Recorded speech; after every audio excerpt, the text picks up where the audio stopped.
আজ আমি আবার নিয়ে এলাম তোমাদের পছন্দের অন্যতম গোয়েন্দা চরিত্র কর্নেল নীলাদ্রি সরকারকে, যাকে সৃষ্টি করেছিলেন সৈয়দ মুস্তাফা সিরাজ, যিনি জন্মগ্রহণ করেছিলেন 1930 সালের 14ই অক্টোবর মুর্শিদাবাদের খোসবাসপুরে এবং তার মহাপ্রয়াণ ঘটে 2012 সালের 4 সেপ্টেম্বর কলকাতায়। আজ আমি গল্পটি সংগ্রহ করেছি কর্নেল সমগ্র 6ষ্ঠ খণ্ড থেকে, যে বইটি প্রকাশনার দায়িত্বে ছিলেন দেশ পাবলিশিং। এদের সকলের প্রতি আন্তরিকভাবে কৃতজ্ঞতা নিবেদন করে শুরু করছি আজকের গল্প নগ্ন নির্জন হাত। আজ থাকলো দ্বিতীয় পর্ব। আমার বোধবুদ্ধি ঘুলিয়ে গিয়েছিল।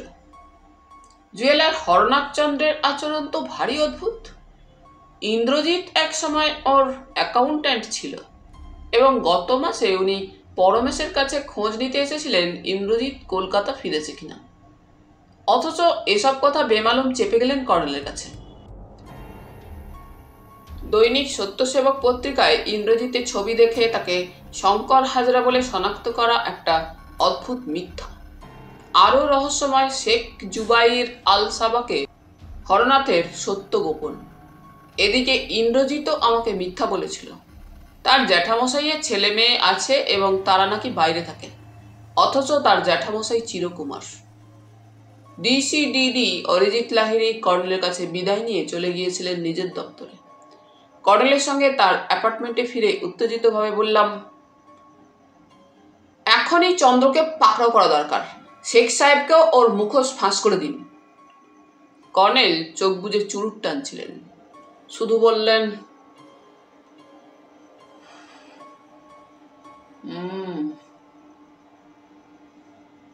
কি বলছেন? লোকটার কি স্পর্ধা! আপনার সঙ্গে লুকোচুরি খেলতে এসেছিল।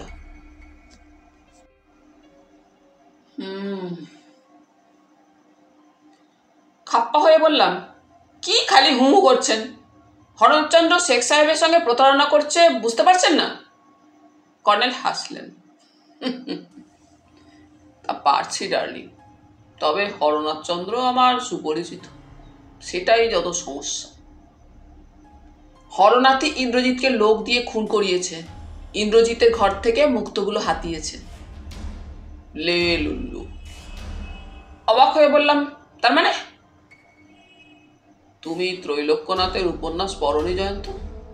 এক আমির সন্ধ্যেবেলা তার বউয়ের উদ্দেশ্যে ঠাট্টা করে বলেছিলেন, লে লুল্লু। অমনি লুল্লু নামে একটা ভূত আমিরের বউ নিয়ে ভেগে গিয়েছিল।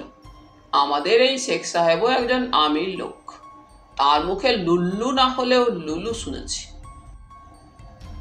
লুলু মানে অবশ্য মুক্ত। এক্ষেত্রেও যেন একটা ভুতুরে রহস্যের আঁচ পাচ্ছি।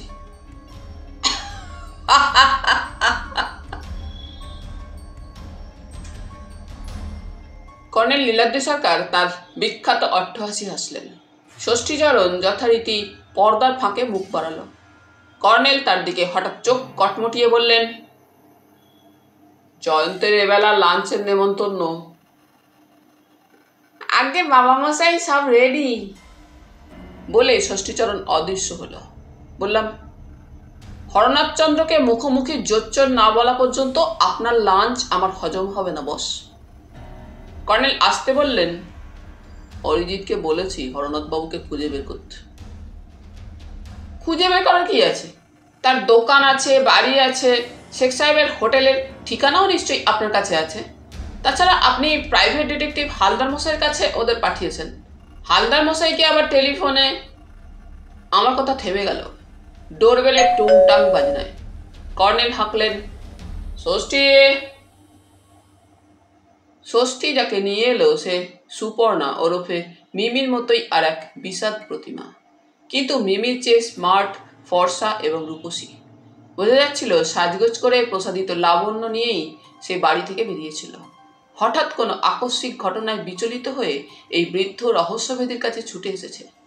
এমন তো অনেকেই আছে, নিশ্চয়ই কোনো অন্য কেস নিয়ে এসেছে।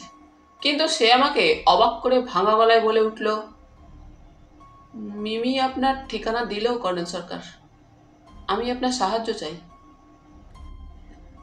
কর্নেল বললেন, বসুন, তারপর আপনার নাম বলুন। যুবতী সোফায় আলতোভাবে বসে রুমালে চোখ মুছে বলল,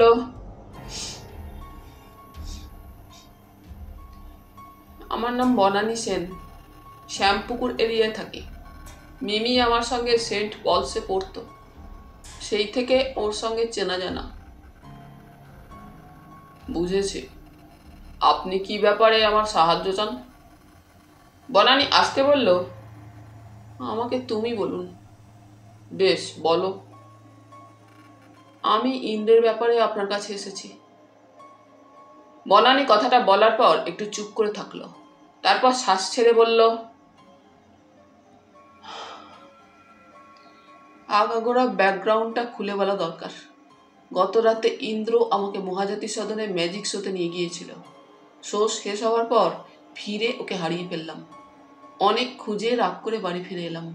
ভেবেছিলাম সকালে ইন্দ্র রিং করবে কিংবা আমাদের বাড়িতে চলে আসবে। 10টা সাড়ে 10টা অবধি অপেক্ষা করে ওর কোনো সাড়া পেলাম না। তারপর মিমিকে রিং করলাম। ওর জ্যাঠামশাই বদরাগী লোক, সাড়া দিয়ে বললেন, ইন্দ্র মরেছে। অদ্ভুত মানুষ। মিমিকেও ডেকে দিলেন না, ফোন রেখে দিলেন। কর্নেল ঘড়ি দেখে বললেন, তারপর তুমি চলে এলে মিমিদের বাড়িতে? বনানী রুমালে চোখ মুছে বলল, এসেই শুনলাম। হ্যাঁ, ইন্দ্রের সঙ্গে তোমার ইমোশনাল সম্পর্ক ছিল। এ মাসেই আমাদের ম্যারেজ রেজিস্ট্রেশনের কথা ছিল। গালফ থেকে ও চিঠি লিখেছিল। গালফ ওয়ার শুরু হওয়ার পরে ও লিখেছিল যেভাবেই হোক কলকাতা ফিরে যাবে। তুমি দৈনিক সত্যসেবক পত্রিকা পড়ো? বনানী অবাক চোখে তাকালো। কেন, পড়ো না? না, আমার বাবা রিটায়ার্ড মাইনিং ইঞ্জিনিয়ার। উনি ইংলিশ পেপার রাখেন বাড়িতে। আমি চোখ বুলোই, ফুটিয়ে কিছু পড়ি না। তুমি কি করো? একটা ট্রেডিং এজেন্সিতে এক্সপোর্ট ইম্পোর্ট ডেটা রিসার্চ সেকশনে কাজ করি। কম্পিউটারের ট্রেনিং নিয়েছিলাম। ইন্দ্রজিতের সঙ্গে কিভাবে পরিচয় হয়েছিল? গত বছর মিমিদের বাড়িতে প্রথম আলাপ। তারপর? বনানী দ্রুত বলল, ইন্দ্র আমাদের অফিসেও যেত। কলকাতায় এলে তো যেতই, তাছাড়া আমাদের কোম্পানির সঙ্গে ওর ট্রেড রিলেশন হয়ে গিয়েছিল। আমি ওকে ম্যানেজিং ডিরেক্টরের সঙ্গে আলাপ করে দিয়েছিলাম। গালফ এরিয়ায় কোম্পানির কারবার আছে। কর্নেল আবার ঘড়ি দেখে বললেন, তুমি আমার কাছে কি সাহায্য চাও? ইন্দ্র সুইসাইড করলো কেন, এটা আমার কাছে অবাক লাগছে। মিমি বলল সুইসাইড করেছে। হ্যাঁ, কিন্তু আমি বুঝতে পারছি না, ইন্দ্রের আচরণে তেমন কোনো আভাস পাইনি। গত রাত্রে ইন্দ্র ওভাবে ভিড়ে হারিয়ে গেল বলছো? তারপর রাতেই তোমার খোঁজ নেওয়া উচিত ছিল ওর, কিন্তু নাওনি। এই আচরণ অস্বাভাবিক নয়। বনানী কর্নেলের দিকে তাকিয়ে রইল, একটু পরে বলল, হ্যাঁ, আমার এটা ভাবা উচিত ছিল। ম্যাজিক শো দেখতে ইন্দ্র কি তোমাকে প্রপোজ করেছিল? না, আমি প্রপোজ করেছিলাম। তুমি শঙ্কর হাজরা নামে কাকেও চেনো? বনানী চমকে উঠল। শঙ্কর হাজরা বলে সে একটু ইতস্তত করল, মুখ নামিয়ে নখ খুঁড়তে খুঁড়তে বলল ফের, ইন্দ্র একদিন বলেছিল বোম্বে থেকে গালফে যেতে পাসপোর্ট পাচ্ছিল না, তাই অন্যের নামের একটা পাসপোর্ট ম্যানেজ করেছিল। লোকটা তারই মতো দেখতে। শঙ্কর হাজরা নামটা আমার মনে পড়ছে। ইন্দ্র গালফে কোথায় থাকতো? বাহারিন স্টেটে থাকতো, মানামা নামে একটা জায়গায়, স্টেট ক্যাপিটাল। ওখানে আমাদের কোম্পানির একটা ব্রাঞ্চ আছে। তোমাদের কোম্পানির কলকাতা অফিসের ঠিকানা কি? বনানী পার্স থেকে একটা কার্ড বের করে কর্নেলকে দিল। কর্নেল টেবিলে রেখে বললেন, তুমি জুয়েলার হরনাথ চন্দ্রকে চেনো? না তো, কেন? ইন্দ্রের কাছে কিছু শোনোনি? না। কর্নেল উঠে দাঁড়িয়ে বললেন, ইন্দ্র কেন সুইসাইড করলো তা জানতে তোমার আগ্রহ কেন? বনানী শ্বাস প্রশ্বাসের সঙ্গে ভাঙা গলায় বলল, আমার বিশ্বাস ইন্দ্র সুইসাইড করেনি। ওর জ্যাঠামশাই ওকে প্রপার্টি শেয়ার দিচ্ছিলেন না। ইন্দ্র আমাকে বলেছিল এসব কথা। ওর জ্যাঠামশাই মধুকে বা কোনো গুন্ডাকে দিয়ে ওকে মার্ডার করিয়েছেন। ভদ্রলোক খুব বদরাগী। তাছাড়া ইন্দ্রের কাছে শুনেছি ছেলেবেলায় ইন্দ্র আর ওর মাকে উনি মিথ্যা অপবাদ দিয়ে বাড়ি থেকে তাড়িয়ে দিয়েছিলেন। কর্নেল বললেন, আমার তাড়া আছে, তুমি এসো, আমি দেখি কি করতে পারি। বনানী উঠে দাঁড়িয়ে বলল, কর্নেল সরকার, মিমির কাছে আপনার পরিচয় পেয়েছি। যদি কিছু মনে না করেন, এই মিস্ট্রি সলভ করার জন্য আমি আমার যথাসাধ্য খরচ করতে রাজি আছি। কর্নেল বললেন, দরকার হবে না, আমি ডিটেকটিভ নই, কাজেই ফি নিই না। তবে তোমাকে বলা উচিত, এই কেসে আমি ইন্টারেস্টেড। দরকার মতো তোমার সঙ্গে যোগাযোগ করব। বনানী বেরিয়ে যাওয়ার পর বললাম, প্রেম এমন সাংঘাতিক হয়? প্রথম দেখলাম, যেন প্রতিহিংসা পরায়ণ বাঘিনী। ভাবস লে লুল্লু। হেসে ফেললাম।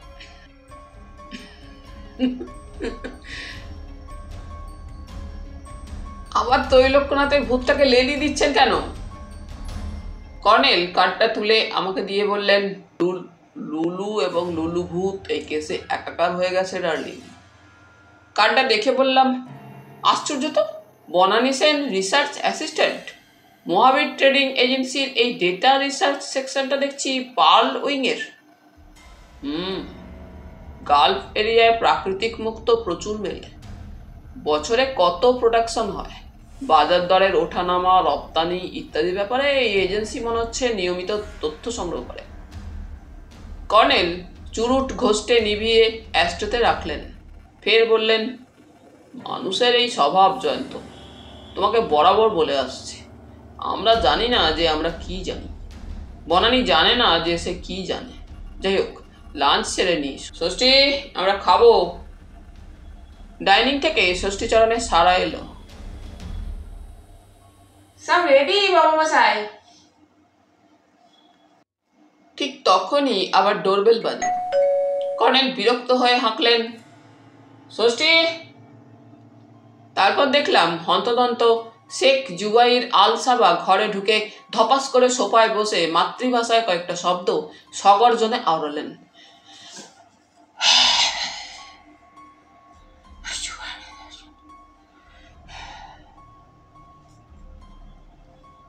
কর্নেল ইংরেজিতে বললেন, কি ব্যাপার শেখ সাহেব?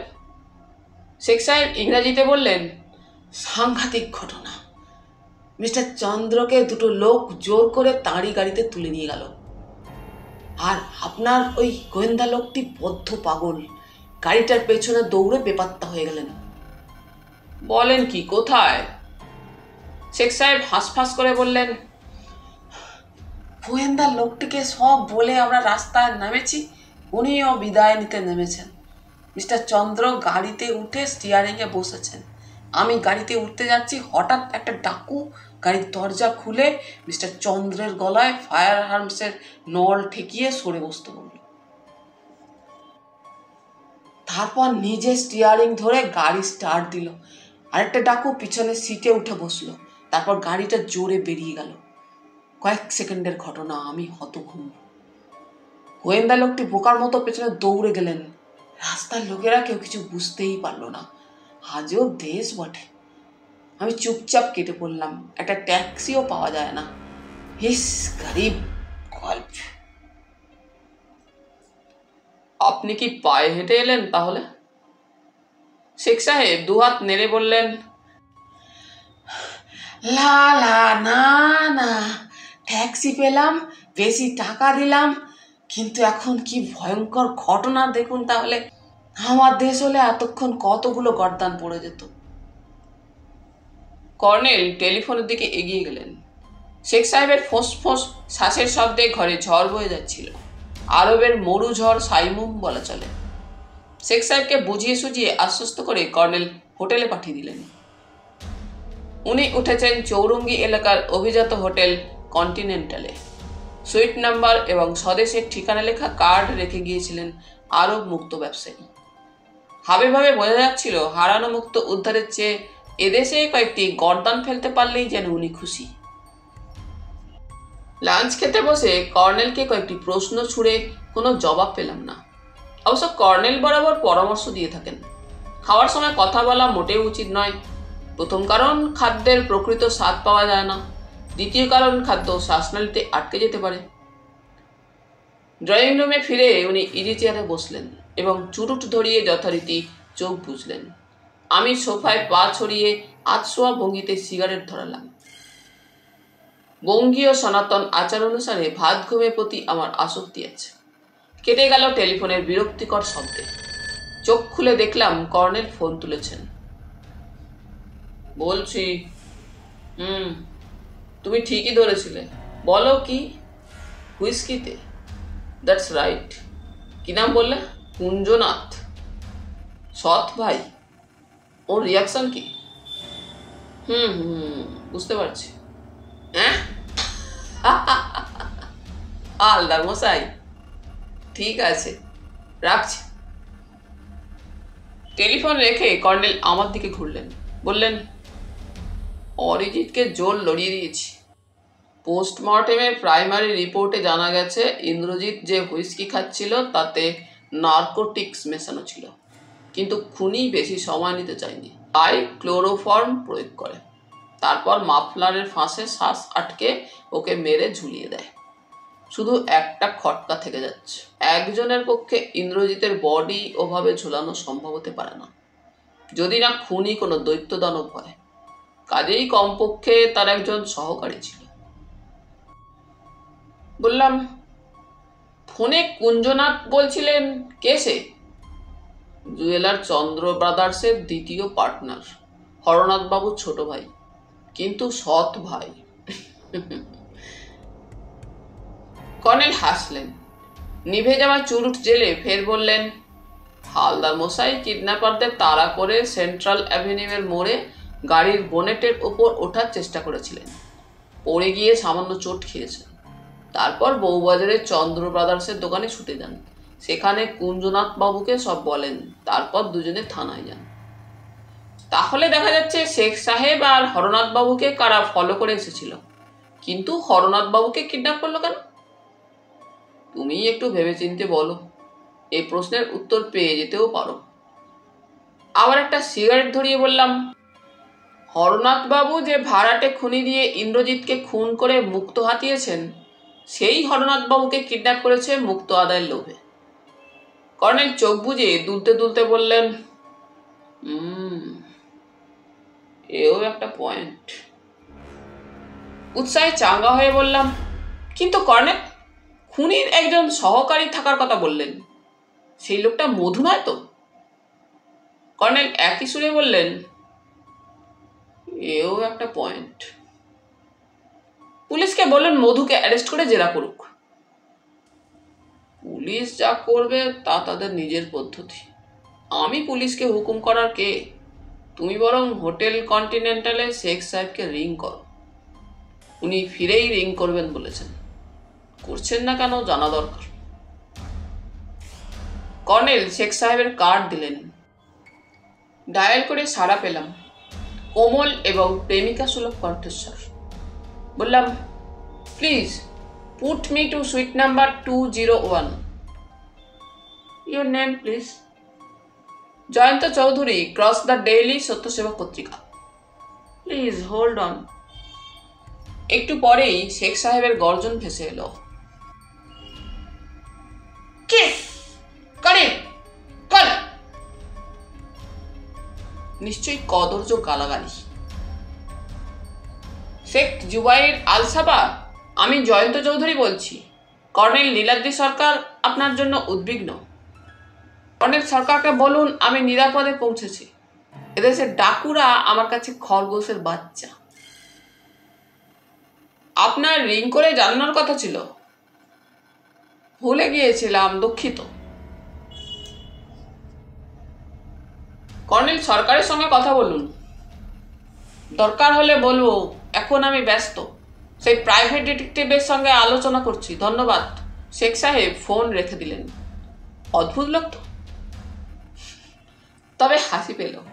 হালদার মশাই ওর সুইটে হাজির হয়েছেন এবং নিশ্চয়ই গুরুগম্ভীর আলোচনা চলছে। কর্নেল বললেন, হাসছো কেন জয়ন্ত? হালদার মশাই শেখ সাহেবের ডেরায় গিয়ে জুটেছেন।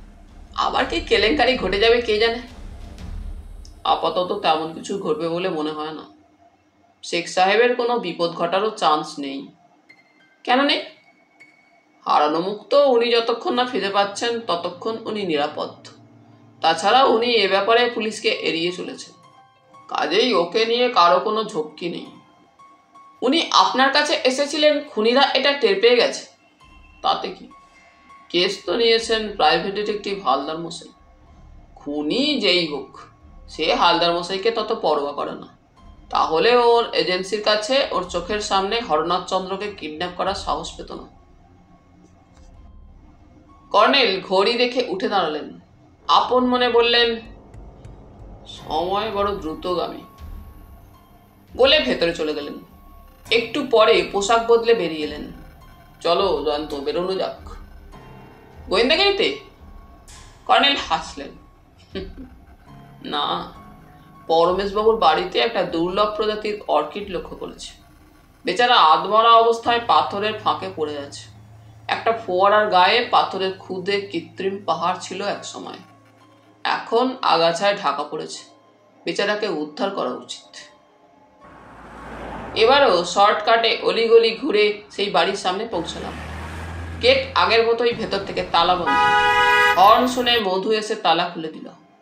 লোকটা কেমন যেন নির্বিকার, প্রত্ন ভাস্কর্যের মতো। আমাদের গাড়ি পৌটিকর তলায় পৌঁছলে মধু ফিরে এলো। বলল, কর্তামশাই আমার ওপর খাপ্পা হয়ে আছেন। দিদিমণির পেটে কথা থাকে না। খিড়কির দরজা খোলা থাকার কথা ওকে কেন বলিনি, সেই জন্যে আমাকে পুলিশে দেবেন বলে শাসাচ্ছেন। ওকে একটু বুঝিয়ে বলবেন যেন স্যার। হলঘরের সিঁড়ির মাথায় মিমিকে দেখা গেল। চেহারায় এখন অনেকটা শক্ত ভাব। ঘটনাটা সামলে উঠেছে এতক্ষণে। ম্লান হেসে বলল, আসুন কর্নেল সাহেব, জানালা থেকে আপনাদের দেখতে পেয়ে। কর্নেল বললেন, তোমার জ্যাঠামশাই নাকি মধুর ওপর খাপ্পা। আমার ওপরেও। এতক্ষণ ধরে বুঝিয়ে সুঝিয়ে শান্ত করেছি, আসুন। মধু বলল, আমি নিচেই থাকছি দিদিমণি। মিমি আমাদের উপরে নিয়ে গেল। সেই ঘরের চওড়া ব্যালকনিতে একটা হুইল চেয়ারে বসেছিলেন পরমেশ। কর্নেলকে দেখে উত্তেজিতভাবে বললেন, মেঘ না চাইতেই জল। ওই হারামজাদা নেমক হারাম মধুটাকে পুলিশের হাতে তুলে দেবো ভাবছিলাম। ডিসিশন নিতে পারছিলাম না। আপনি এসে ভালোই করেছেন। কি সাংঘাতিক ব্যাপার শুনুন। মিমি দ্রুত দুটো হালকা বেতের চেয়ার এনে দিল। আমরা বসলাম। কর্নেল বললেন, খিড়কির দরজা যে রাত্রে খোলা ছিল, সকালেই মিমি আমাদের বলেছে। আসলে আপনাকে বলে অকারণে উদ্বিগ্ন করতে চাইনি ওরা।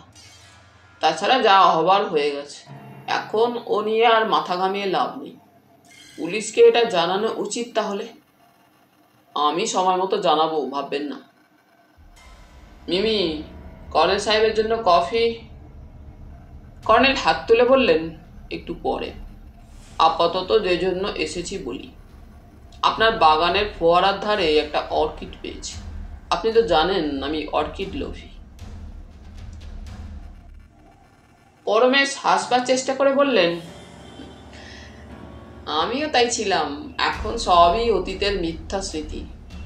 আপনি স্বচ্ছন্দটা নিয়ে যেতে পারেন। মিমি, কর্নেল সাহেবকে নিয়ে যা। উঠে আসার সময় লক্ষ্য করলাম পরমেশের মুখে বিকৃতি ফুটে উঠেছে। জীবনের সবকিছুর ওপর এই অভিজাত মানুষটি যেন বীতস্পৃহ। ঘাস আর ঝোপঝাড়ের ভেতর এক ফালি পায়ে চলা পথ। একটু এগিয়ে বাঁদিকে চৌকো ডোবা। সেটা একসময় সুইমিং পুল ছিল।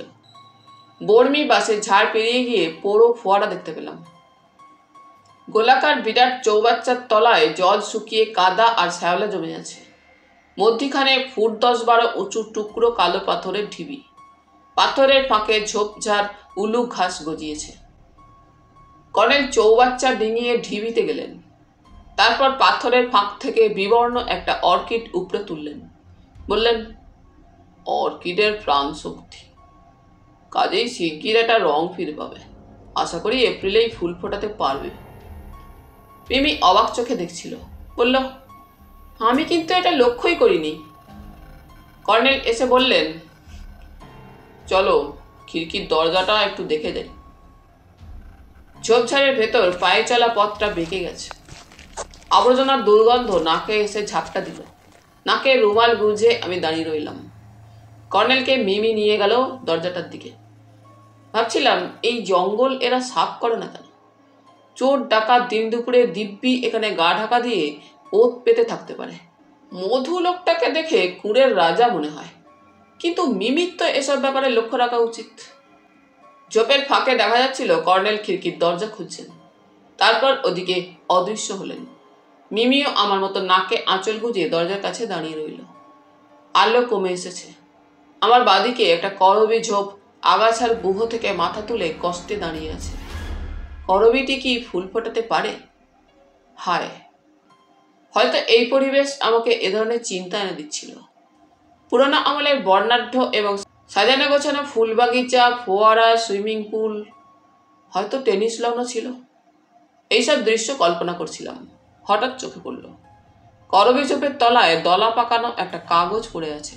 কাগজটা বেরঙা হলে গ্রাহ্য করতাম না, কিন্তু বহু বছর ধরে এক রহস্যভেদী সঙ্গ গুণ বা সঙ্গ দোষে আমার মধ্যেও গোয়েন্দাগিরির প্রবণতা জন্মে গেছে। এগিয়ে গিয়ে কাগজটা কুড়িয়ে নিলাম। ছোট্ট একটা চিরকুট মাত্র। খুলে দেখি লেখা আছে, রাত 11টা থেকে 12টার মধ্যে আসছি। লক্ষ্য রাখবে, পার্টির টাকা নিয়ে আসবে। যা চেয়েছো তাই পাবে। আশা করি আমাকে অবিশ্বাস করবে না, তবে কমিশন 5%-এর কম নয়, রিস্ক আছে। তলায় ইংরেজিতে ইনিশিয়ালটা খুব অস্পষ্ট। চটপট চিরকুটটা পকেটে ঢোকালাম। কর্নেল এবং মিমি কথা বলতে বলতে এগিয়ে আসছিলেন। উত্তেজনায় আমার শরীর কাঁপছে। ইন্দ্রজিৎ এই চিঠির ফাঁদে পড়েই প্রাণ হারিয়েছে তা স্পষ্ট, কিন্তু চিঠিটা এখানে কে দলা পাকিয়ে ছুঁড়ে ফেললো বোঝা যাচ্ছে না। কর্নেল আমার দিকে তাকিয়ে একটু হাসলেন। তোকে নার্ভাস দেখাচ্ছে জয়ন্ত। আড়ষ্ট হেসে বললাম, বিশ্রী দুর্গন্ধ। মিমি বলল, হ্যাঁ, পেছনে কর্পোরেশনের ময়লার গাদা। আমারও এদিকটায় এসে গা গুলায়, তাই আসি না। আমরা দোতলায় সেই চওড়া ব্যালকনিতে ফিরে এলাম। হুইল চেয়ারে বসে পরবেশ কি একটা বই পড়ছিলেন। একটা হাত দিয়ে বইয়ের পাতা উল্টানো অভ্যাস করেছেন। বুঝিয়ে রেখে বললেন, কোনো ক্লু পেলেন কর্নেল সাহেব? কর্নেল সহসে অর্কিডটা দেখিয়ে বললেন, এটাই আমার ক্লু। পরমেশ অবাক চোখে তাকালেন। তার মানে? আপনার অতীত জীবনকে চিনিয়ে দেয় একজন প্রকৃতিপ্রেমীর জীবনকে। পরমেশ ফোঁস করে শ্বাস ছেড়ে বললেন, সব মিথ্যা হয়ে গেছে। মিমি, এবার কফি নিয়ে আয়। মিমি চলে গেল। কর্নেল ক্যাকটাস নিয়ে বকবকানি শুরু করলেন পরমেশের সঙ্গে। আলো কমে ধূসরতা ঘনিয়েছে এতক্ষণে। হঠাৎ নিচে মধুকে বাগানের দিকে দৌড়তে দেখলাম। সে চেঁচাচ্ছিল, চোর চোর চোর। পরমেশ প্রায় গর্জন করলেন, মিমি, আমার বন্দুক নিয়ে আয়। খিড়কির ওধারে বস্তিতে শোরগোল উঠল। বোঝা গেল চোর ওই দরজা খুলেই ওদিকে পালাচ্ছে। কর্নেল বাইনোকুলারে ওদিকটা দেখতে থাকলেন। রহস্যময় বলতে হবে। কেউ বাগানের ঝোপে লুকিয়েছিল এতক্ষণ। কে কে কি উদ্দেশ্যে ওখানে লুকিয়েছিল? চোর কি ইন্দ্রজিৎকে লেখা চিঠি খুঁজতে এসেছিল? আমার মাথায় এই প্রশ্নটা রহস্যের জাল বুনছিল। কিন্তু পরমেশ, মিমি এবং মধুর কাছে জানা গেল এ বাড়িতে নাকি প্রায়ই চোর ঢোকে। হানাবাড়ির মতো বাড়ি, পিছনে বস্তি এলাকা, চোরেদের উৎপাত স্বাভাবিক। তাছাড়া গা ঢাকা দেওয়ার মতো আড়ালো প্রচুর। তবে মধু খুব কড়া নজরদার। অন্তত যতক্ষণ তার ঘুম আসে না ততক্ষণ তো বটেই। শুধু একটাই সমস্যা, মধু ঘুমিয়ে পড়লেই একেবারে মরা হয়ে যায়। পরমেশের মতে সে নির্ঘাত গাঁজাগুলি বা আফিং ধরেছে ইদানিং। কারণ আগে মধুর ঘুম এমন গাঢ় ছিল না। ইতিমধ্যে পাড়ার ছেলেরা এসে ডাকাডাকি করলো মিমিদিকে। মর্গে ইন্দ্রজিতের লাশ ডেলিভারি দেবে সন্ধ্যা 7টায়। মিমি তাদের সঙ্গে মধুকে পাঠিয়ে দিল। পরমেশ খাপ্পা হয়ে বললেন, ইন্দ্রটা বুড়েও আমাকে জ্বালাচ্ছে।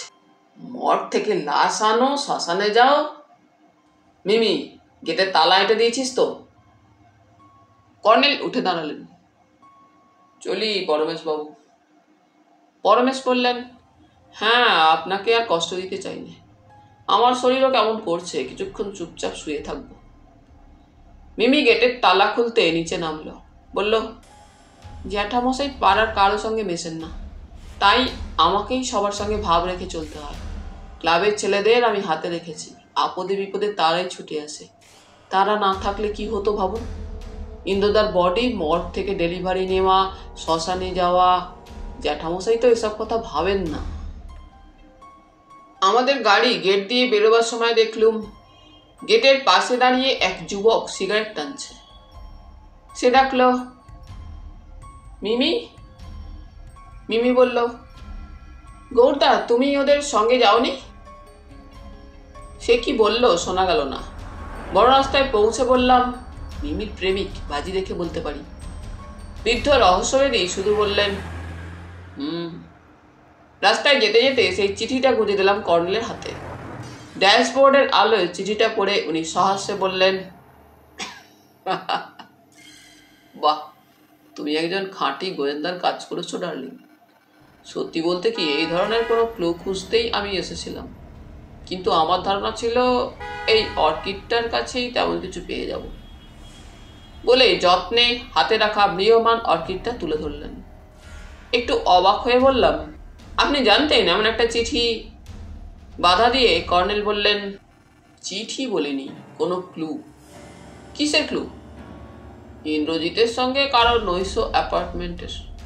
যাই হোক, তুমি এটা কোথায় পেলে? যেখানে দাঁড়িয়েছিলাম তার কাছেই একটা করবিঝোপের তলায়। আসলে দলা পাকানো টাটকা কাগজ দেখেই একটু কৌতূহল হয়েছে। নিশ্চয়ই ভেবেছিলে মিমিকে লেখা কারো প্রেমপত্র।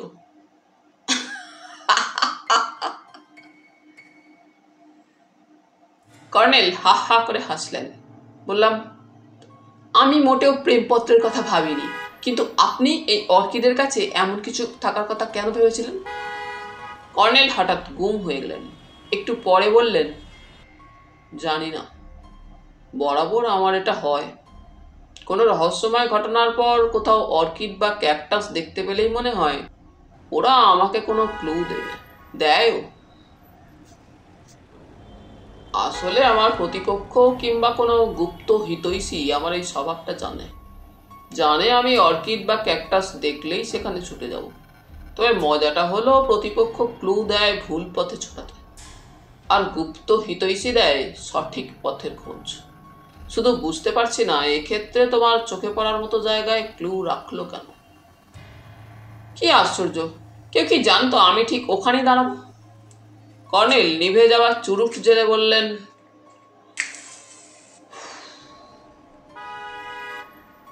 জানতো না, জেনেছিল।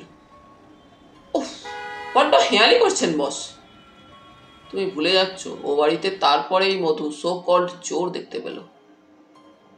মাই গুডনেস, তার মানে আপনি বলতে চাইছেন আমাকে ওখানে দাঁড়িয়ে থাকতে দেখেই লোকটা আড়াল থেকে ওই চিঠিটা ছুঁড়ে ফেলেছিল?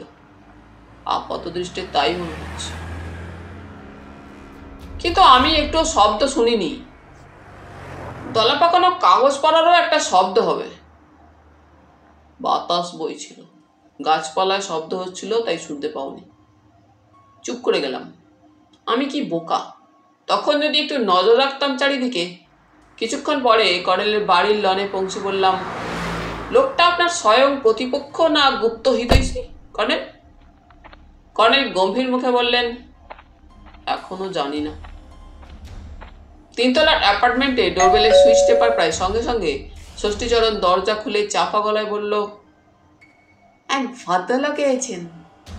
আপনি যাওয়ার পর নালবাজারের নাহিরি সাহেব ফোন করে বললেন এক ভদ্রলোক যাচ্ছেন, আপনি না আসা অবধি যেন বসিয়ে রাখি। ষষ্ঠী ডিসিডিডি অরিজিৎ লাহিড়িকে নালবাজারের নাহিরি সাহেব এবং ফোনকে ফোং বলা আজও ছাড়তে পারেনি। কর্নেল চোখ কটমট করে বললেন, কফি দিয়েছি বাবা মশাই। আবার দে। ষষ্ঠী বেজার মুখে কিচেনের দিকে চলে গেল। ড্রয়িং রুমে ঢুকে দেখলাম গোবেচারা চেহারা সেই ধোপ দুরস্ত পোশাক পরা মধ্যবয়সী এক ভদ্রলোক বসে আছেন। কর্নেলকে দেখে তিনি উঠে দাঁড়িয়ে বিনীতভাবে নমস্কার করে বললেন, ডিসি দিদি লাহিড়ী সাহেব আপনার কাছে আসতে বলেছেন। কর্নেল বললেন, বসুন, আসছি। অর্কিডটা নিয়ে উনি অদৃশ্য হলেন। বুঝলাম ছাদের বাগান শূন্যোদ্যানে ওটার পুনরুজ্জীবনের ব্যবস্থা করতে গেলেন। ভদ্রলোক জিজ্ঞেস করলেন, আপনি কি সাহেবের অ্যাসিস্ট্যান্ট? মনে মনে চটে বললাম, না, আমার নাম জয়ন্ত চৌধুরী, দৈনিক সত্যসেবক পত্রিকার সাংবাদিক। ভদ্রলোক নমস্কার করে বললেন, নমস্কার, কি সৌভাগ্য, কি সৌভাগ্য। অবাক হয়ে বললাম, কেন বলুন তো? আমি সত্যসেবক পত্রিকার ফ্যান স্যার। আপনার লেখা গালফ ওয়ারের রিপোর্ট অনবদ্য। গালফ ওয়ারের একটা রিপোর্টই আমি লিখেছিলাম, ইন্দ্রজিৎ রায়কে নিয়ে। সেইটার কথাই বলছি স্যার। মানে আমাদের আবার ওই এরিয়ার কারবার কি না, তাই কি দুর্ভাবনায় না কাটিয়েছি। তবে যাই বলুন স্যার, বুশ মুখের মতো জবাব দিয়েছেন সাদ্দামকে। নাকে ঝামা ঘষে দেওয়া ওকেই বলে। আপনার পরিচয় এখনো পাইনি। সরি, মাথার ঘায়ে কুকুর পাগল অবস্থা। আমার নাম স্যার কুঞ্জনাথ চন্দ্র। জুয়েলার চন্দ্র ব্রাদার্স আছে বউবাজারে, বিজ্ঞাপনের নাম দেখে থাকবেন। দ্রুত বললাম, বুঝেছি, আপনি হরনাথবাবুর ভাই। আগে দাদাকে নিয়ে আজ সারাটা দিন যা গেল, কর্নেল সাহেবের কাছে শুনে থাকবেন হয়তো। শুনেছি, হরনাথবাবুর খোঁজ পেলেন? কুঞ্জনাথ গম্ভীর মুখে বললেন, সব বলছি, কর্নেল সাহেব আসুন। কর্নেল সাহেব এসে গেলেন সেই মুহূর্তে। ইজি চেয়ারে বসেই বললেন, আপনি কুঞ্জনাথ বাবু? কুঞ্জনাথ ব্যস্তভাবে পকেট থেকে একটা খাম বের করে বললেন, এটা জেরক্স কপি। আমি থানায় যাওয়ার সময় দোকানে কে দিয়ে গেছে। কি সাংঘাতিক ব্যাপার দেখুন। কর্নেল খামটা নিয়ে খুলতে খুলতে বললেন, আসল কপিটা থানায়? হ্যাঁ স্যার, থানায় দিয়েছি। তারপর আমাদের কোম্পানি অ্যাটর্নি রামজয়বাবু আমাকে ডিসি দিদির কাছে নিয়ে গিয়েছিলেন। উনি আপনার কাছে আসতে বললেন। কর্নেল খাম থেকে একটা চিঠি বের করে পড়ছিলেন। আমাকে দিয়ে একটু হেসে বললেন, রিয়েল লাইফ ড্রামা জয়ন্ত। চিঠিতে আঁকাবাঁকা হরফে ইংরেজিতে যা লেখা আছে, বাংলায় তা এরকম, হরনাথ চন্দ্রকে আমরা অপহরণ করছি। মালের দাম প্রায় 2 কোটি টাকা। মাত্র 5% চাই, 7 দিন সময়। আগামী রবিবার রাত 12টা পর্যন্ত কাঁটায় কাঁটায়। নগদ টাকা প্লাস্টিকের থলে ভরে চৌডিহার বজরংবলী থানে রেখে আসতে হবে। আসানসোল গয়া রেলপথে চৌডিহা স্টেশন থেকে জঙ্গলের ভেতর থানের দূরত্ব 1 কিমি। পুলিশ থাকলে জেনে যাব, হরনাথ বেঁচে থাকবে না। চিঠি ফেরত দিয়ে বললাম, সর্বনাশ। কুঞ্জনাথ প্রায় আর্তনাদ করলেন, সর্বনাশ মানে মহা সর্বনাশ। অত ক্যাশ টাকা না হয় জোগাড় করা গেল, কিন্তু অত দূর নিয়ে যাওয়া, তারপর বিশ্বাসই বা করি কি করে? তাছাড়া 2 কোটি টাকার মালই বা কি? কিচ্ছু বুঝতে পারছি না। আমার দাদা সব সময় কি সব কেলো করে বেড়ায় কে জানে। এদিকে বৌদির অবস্থা শোচনীয়, নার্সিংহোমে ভর্তি করতে হয়েছে। ওফ, দাদাকে নিয়ে আর পারা যায় না। কর্নেল বললেন, আপনার দাদা আমার চেনা লোক। 2 বছর আগে আপনাদের কোম্পানির একটা হীরের নেকলেস রং ডেলিভারি হয়েছিল। হারানো নেকলেস উদ্ধারের সূত্রে ওর সঙ্গে আমার আলাপ। কুঞ্জনাথ নড়ে বসলেন, তাহলে আপনি স্যার ওটা উদ্ধার করে দিয়েছিলেন? দাদা আমাকে আপনার কথা বলেনি, আমি ভেবেছিলাম পুলিশই উদ্ধার করেছে। আমার দাদা বড্ড অদ্ভুত লোক।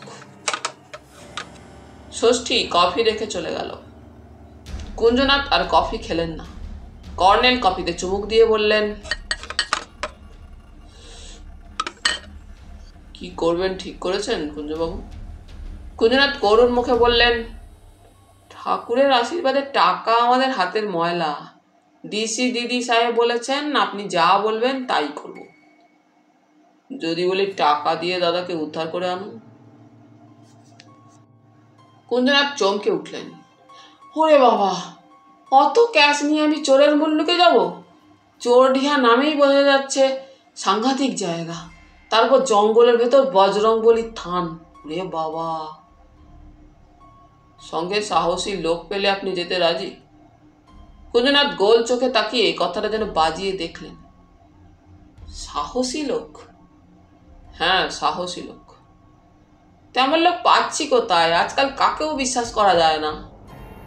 কর্নেল একটু হেসে আমাকে দেখিয়ে বললেন, জয়ন্ত খুব সাহসী, তোর রিভলভারও আছে। হাত নেড়ে বললাম, অসম্ভব, আমি একা কিছুতেই যাব না। কর্নেল চোখ নাচিয়ে বললেন, আমি সঙ্গে গেলে? আপনি সঙ্গে থাকলে আমি নরকেও ঝাঁপ দিতে রাজি।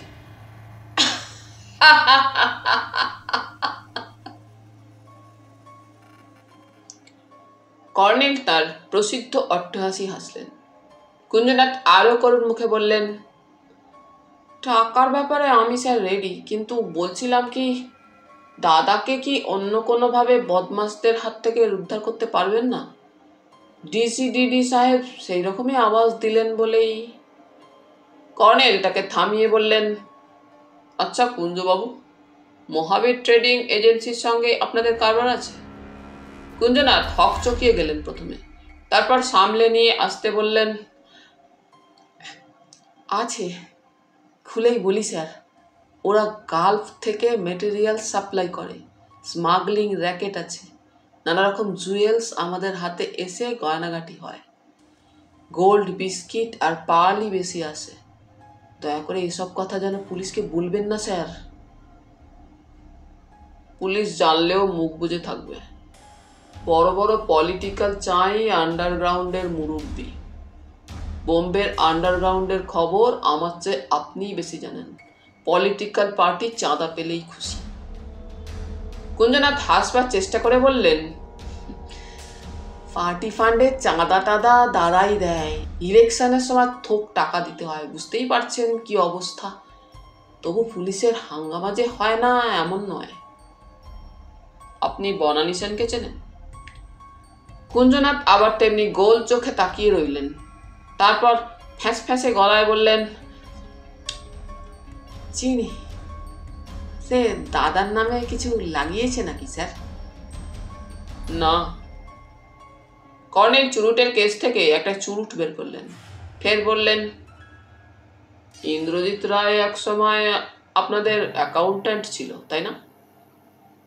কুঞ্জনাথ কর্নেলের প্রশ্নে আরো হকচকিয়ে গেলেন। ছিল, তবে সে তো কবছর আগের কথা। তাকে আমাদের বোম্বে ব্রাঞ্চে ট্রান্সফার করেছিল দাদা। সেখানে ক্যাশ তছরূপ করে গাল্প পালিয়েছিল। বোম্বে ব্রাঞ্চে আমি খুব কম গেছি, দাদাই যাতায়াত করে। ডিটেকটিভ ভদ্রলোকের কাছে আজ সব শুনে। কর্নেল তাকে থামিয়ে বললেন, আপনি শঙ্কর হাজরা নামে কাকেও চেনেন? কুঞ্জনাথ বিব্রতভাবে বললেন, কেন এসব কথা জিজ্ঞেস করছেন স্যার? চেনেন কিনা বলুন কুঞ্জবাবু। একটু চুপ করে থেকে ফোঁস শব্দে শ্বাস ছেড়ে কুঞ্জনাথ বললেন, বোম্বে ব্রাঞ্চে ছিল, আমাদের খুব বিশ্বস্ত কর্মচারী ছিল স্যার। বোম্বেতেই কবছর আগে মার্ডার হয়ে যায়। মার্ডার আর ধরা পড়েনি। শঙ্করবাবু খুন হওয়ার আগে না পরে ইন্দ্রজিৎ ট্রান্সফার হয়েছিল? পরে। কুঞ্জনাথ কাঁচুমাচু মুখে বললেন, দাদাকে কিডন্যাপ করার সঙ্গে কি এসবের সম্পর্ক আছে স্যার?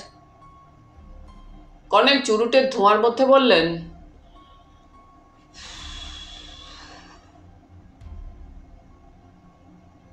থাকতেও পারে, নাও পারে। তবে আমার এসব কথা জানা দরকার। আপনি শুনলে অবাক হবেন, আপনার দাদা শেখ সাহেবকে নিয়ে আমার কাছে এসেছিলেন, কিন্তু ইন্দ্রজিৎ যে চন্দ্র জুয়েলার্সের কর্মচারী ছিল আমাকে বেমালুম গোপন করেছিলেন। কুঞ্জনাথ বলে উঠলেন, দাদা স্যার বরাবর বড্ড পেঁচালো মানুষ, পেটে এক কথা মুখে আর এক কথা। এতদিনে উচিত শিক্ষা পাচ্ছে, এদিকে আমার হয়েছে জ্বালা। তাহলে টাকা দিতে আপনি রাজি? বললাম তো স্যার। কুঞ্জনাথ আবার করুণ মুখে বললেন, দাদার একটা কিছু হয়ে গেলে আমি পড়বো অথই জলে। বিজনেসের কোথায় কি লেনদেন আছে আমি স্পষ্ট জানি না। কে কোথায় আমাকে একা পেয়ে ফাঁসিয়ে দেবে সেই নিয়ে যত দুশ্চিন্তা আমার। তার উপর গাল ফায়ারের ধাক্কায় বিজনেসের কোন জায়গায় ঘা লেগেছে দাদা আমাকে কিছুই জানায়নি। ডিটেকটিভ ভদ্রলোক কি বললেন? মাথায় ছিট আছে স্যার। দুপুরে থানা থেকে সেই যে আসছি বলে চলে গেলেন তো গেলেন। পুলিশ অফিসাররা হাসাহাসি করছিলেন। দাদার যত অদ্ভুত কাণ্ড, এ কি প্রাইভেট ডিটেকটিভের কাজ? কর্নেল চোখ বুজে দুলতে দুলতে বললেন, ঠিক আছে, আপনি আসুন, এখনো তো হাতে সময় আছে। আমি আপনাকে রিং করে জানাবো কি করতে হবে। কুঞ্জনাথ প্রায় পালিয়ে বাঁচার ভঙ্গিতে বেরিয়ে গেলেন। তারপর স্তব্ধতা ভেঙে টেলিফোন বাজল। কোনো কোনো সময় টেলিফোনের শব্দ বিরক্তিকর। কর্নেলকে ধ্যানস্থ দেখে আমি ফোন তুলে সাড়া দিলাম। সঙ্গে সঙ্গে শেফ সাহেবের গালাগালি খেলাম। শেখ সাহেব নাকি? বাংলায় প্রশ্নটা করেই শুধরে নিলাম ইংরেজিতে। সগর্জনে শেখ সাহেব বললেন, চোরদের শাস্তি হাত কেটে নেওয়া, খুনির শাস্তি চৌরাস্তায় নিয়ে গিয়ে গর্দানে কোপ। হিন্দুস্তানে সবই উল্টো। কি হয়েছে শেখ সাহেব? কর্নেল সরকার, আমার সুইটে চোর ঢুকেছিল, আমাকে খুন করতে ছুরি তুলেছিল। 1 মিনিট, কর্নেলকে দিচ্ছি। কর্নেল ফোন নিয়ে সাড়া দিয়ে বললেন, বলুন শেখ সাহেব। জয়ন্ত চৌধুরী ফোন ধরেছিল। সাংবাদিক। বলেন কি? তারপর? কর্নেল একটা না হু দিতে থাকলেন। এক সময় বললেন, ঠিক আছে, সাবধানে থাকুন। যাই হোক, দেখে তবে দরজা খুলবেন। শুভরাত্রি বলে ফোন রেখে দিলেন কর্নেল। উত্তেজনায় ছটফট করছিলাম। বললাম, কি হয়েছে? কর্নেল নিভে যাওয়া চুরুট জেলে একটু হাসলেন। হোটেল কন্টিনেন্টালে নেহাত চোরের উৎপাত অস্বাভাবিক। প্রতি ফ্লোরের করিডরে ওয়াকি টকি হাতে সিকিউরিটি গার্ড ঘুরে বেড়ায়। অথচ শেখ সাহেবের ঘরে চোর ঢুকলো কি করে? শেখ সাহেব বাথরুমে ছিলেন। বেরিয়ে দেখেন কে ওর বিছানা হাতড়াচ্ছে। ওকে দেখে লোকটা ছুরি বের করে। শেখ সাহেব বুদ্ধিমান, বাথরুমে ঢুকে পড়েন তক্ষুনি। বাথরুমে অ্যালার্ম সুইচ আছে। সুইচ টেপার পর হুলস্থুল শুরু হয়। তবে চোর নিপাত্তা হয়ে যায়। বিছানাপত্র ওলট পালট। কি খুঁজতে এসেছিল বলা কঠিন। পেট্রোডালার কি? মনে হয় না, কারণ শেখ সাহেব ট্রাভেলার চেক নিয়ে এসেছেন। খুচরো টাকা করেই হারায়নি, অন্য কিছু হারিয়েছে কিনা শেখ সাহেব এখনো জানেন না। নিচের লাউঞ্জে এসে আমাকে সরাসরি ফোন করছিলেন। চোর সুইটে ঢুকলো কি করে? ইন্টারলকিং সিস্টেম থাকা উচিত দরজায়। আছে, তবু চোর ঢুকেছে, মুখে মুখোশ ছিল। তাহলে হোটেলেরই কেউ ডুপ্লিকেট চাবি হাতিয়ে ঢুকেছিল। ডুপ্লিকেট চাবি থাকে ম্যানেজারের কাস্টডিতে। বেসমেন্টে গুপ্ত ঘরের ভেতর আয়রন সেফে থাকে। এ চোর তাহলে নেয়ার চোর নয়, ম্যানেজারকে হাত করার ক্ষমতা তার আছে। কর্নেল কোনো মন্তব্য না করে টেবিলের ড্রয়ার থেকে আতসকাচ বের করলেন। আমার পাওয়া এবং কুঞ্জনাথে দিয়ে যাওয়া জেরক্স করা চিঠি আতসকাচের তলায় রেখে ঝুঁকে বসলেন। টানা উত্তেজনার পর ক্লান্তি এসেছিল। হাই তুলে বললাম, আমি চলি এবার। বড্ড টায়ার্ড, বাড়ি গিয়ে শুয়ে পড়তে চাই। আমার রহস্যভেদী বন্ধু বিদায় সম্ভাষণ করলেন না। বুঝলাম না একটা বাংলা এবং একটা ইংরেজি চিঠির মধ্যে কি মিল আবিষ্কার করতে চাইছেন উনি। ওর আচরণের মাথামুন্ডু খুঁজে পাই না অনেক সময়। উনি নিজেই কতবার কত রহস্যের পেছনে ছোটাছুটি করে বিরক্ত হয়ে বলেছেন, ব্যাপারটা চেজিং আফটার আর রেড হেরিং হয়ে গেল ডার্লিং। যা নেই তার পেছনে ছোটা। এবারও রেড হেরিং মাছের দিকে ছুটে চলছেন না তো? ইস্টার্ন বাইপাসে পৌঁছে ব্যাক ভিউ মিররে হঠাৎ আবিষ্কার করলাম পার্ক স্ট্রিটের মোড়ে যে লাল মারুতিটা আমার ফিয়াটের গা ঘেঁষে দাঁড়িয়েছিল সিগন্যালের অপেক্ষায়, সেই গাড়িটাই আমার পেছনে আসছে। নাকি অন্য কোনো গাড়ি? ইস্টার্ন বাইপাসে এখন গাড়ি চলাচল কম, মানুষজনও নেই। লাল মারুতি আমার ফিয়াটের পাশ কাটিয়ে এগিয়ে গেল। এটা অস্বাভাবিক কিছু নয়, কিন্তু একটু পরে গতি কমিয়ে দিল এবং আমি সতর্ক না হলে আমার ফিয়াট তাকে গোত্তা দিতই। আমি তাকে পেরিয়ে যেতেই সে আবার গতি বাড়ালো। গাড়িটার আচরণ তো ভারী অদ্ভুত। খাপ্পা হয়ে তার নাগাল পাওয়ার জন্য অ্যাক্সিলেটারে পায়ের চাপ দিলাম। তারপর দেখলাম গাড়িটার গতি কমিয়েছে। পাশ কাটা দিকে দেখি গাড়িটার রাস্তার পাশ ঘেঁষে থামছে। লাল জোরালো আলো ফুসে উঠল। ব্রেক কষে প্রায় 20-22 মিটার দূরে গাড়ি দাঁড় করলাম। নিরিবিলি রাস্তা, কুয়াশা নীল হয়ে আছে। গাড়ি থেকে নেমে গেলাম। প্যান্টের পকেটে রিভলভার রেডি। লাল মারুতির ভেতর কারা বসে আছে দেখা যাচ্ছে না, কিন্তু তারা কারা আমার জানা দরকার। পরে মনে হয়েছিল আমি আসলে প্রচন্ড ভীতু বলেই ঝোঁকের বসে অতিরিক্ত সাহস দেখাতে দেয়। লাল মারুতির দিকে এগিয়ে যাওয়ার সময় হঠাৎ মাথায় এলো ভুল করেছি, কিন্তু তার আর কি করা যাবে। কয়েক মিটার দূরে দাঁড়িয়ে ইংরেজি বাঙালি সন্তানের সাহস বাড়ায়। বললাম, কে তোমরা? কিছু বলার থাকলে বেরিয়ে এসো, কিন্তু সাবধান, আমার কাছে আগ্নেয়াস্ত্র আছে। গাড়িটার ইঞ্জিন বন্ধ করা হয়নি। হঠাৎ প্রায় ঝাঁপিয়ে আমার দিকে ছুটে এলো। এক লাফে কিনারার ঘাসের ওপর গিয়ে পড়লাম। তারপর রিভলভার বের করেছি। লাল মারুতি উল্টো দিকে ঘুরে উধাও হয়ে গেল। হতবাক হয়ে দাঁড়িয়ে রইলাম অন্তত মিনিট 2। তারপর দ্রুত আমার গাড়ির দিকে ছুটে গেলাম। স্টার্ট দিয়ে স্টেডিয়ামের কাছাকাছি পৌঁছে মানুষজনের দেখা পাওয়া গেল। আস্তে সুস্তে ড্রাইভ করছিলাম, তখনও হাত কাঁপছে। একবার মনে হলো আজকালকার আঙুল ফুলে কলা গাছ হওয়া বড়লোকের ছেলেরা নানা রকম মস্তানি করে বেড়ায়। এটা তাছাড়া কিছু নয়। আমাকে নিয়ে মজা করে গেল। খুব হাসির ব্যাপার তাদের কাছে। আবার মনে হলো মুক্ত এবং ইন্দ্রজিৎ হত্যা রহস্যের সঙ্গে এর কোনো সম্পর্ক নেই তো। কিন্তু যদি সম্পর্ক থাকে আমার পিছনে লাগতে আসবে কেন? ফ্ল্যাটে ফিরেই কর্নেলকে রিং করলাম। কর্নেল সব শুনে প্রথমে একচোট হাসলেন, তারপর বললেন,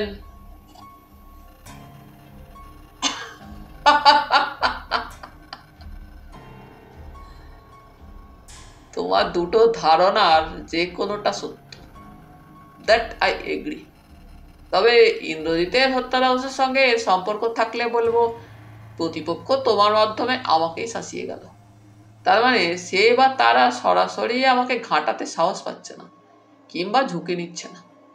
কেন নিচ্ছে না? এর জবাব হলো সে বা তারা সম্ভবত আমার চেনা লোক। সাই দিয়ে বললাম, ঠিক বলেছেন বস। না, এখনো আমি কোনো সিদ্ধান্ত করছি না, জাস্ট অনুমান। এমনও হতে পারে তোমার প্রথম ধারণাটা সত্য, কোনো বখাটে ছোকরার কীর্তি। ইস্টার্ন বাইপাসে প্রায় এ ধরনের ঘটনা নাকি ঘটে, তাই পুলিশ পেট্রোলের ব্যবস্থা করা হয়েছে। বোগাস, একটাও পুলিশের গাড়ি দেখলাম না। দেখার ব্যাপারটা চান্স জলদ, হয়তো 1 মিনিট আগে বা পরে পুলিশ পেট্রোল পাস করেছে। যাই হোক, খেয়ে দিয়ে শুয়ে পড়ো, বিশ্রাম দরকার। কাল থেকে তোমার উপর দিয়ে সাইমুম বয়ে যাচ্ছে ডার্লিং, আরবের মরুঝঞ্ঝা। কর্নেল ফোন রেখে দিলেন। আরও কিছু বলতে চাইছিলাম, সুযোগ পেলাম না। লাল মারুতির নাম্বারটা এখনও মাথার ভেতর জলজল করছে।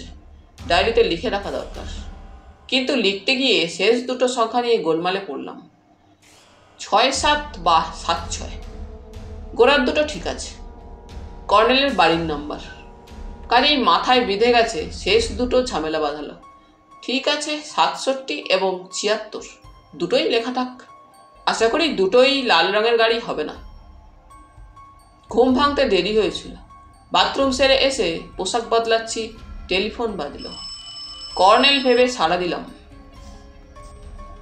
কিন্তু ভেসে এলো দৈনিক সত্যসেবক পত্রিকার chief of the news bureau সত্যদার কণ্ঠস্বর। জয়ন্ত, তুমি বেঁচে আছো তো, নাকি খাবি খাচ্ছ?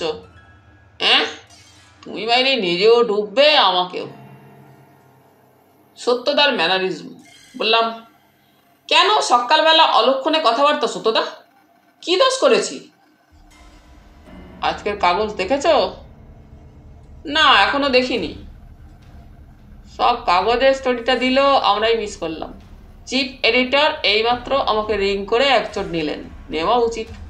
দোস্ত আমারই যে আমি তোমার উপর করা হতে পারি না।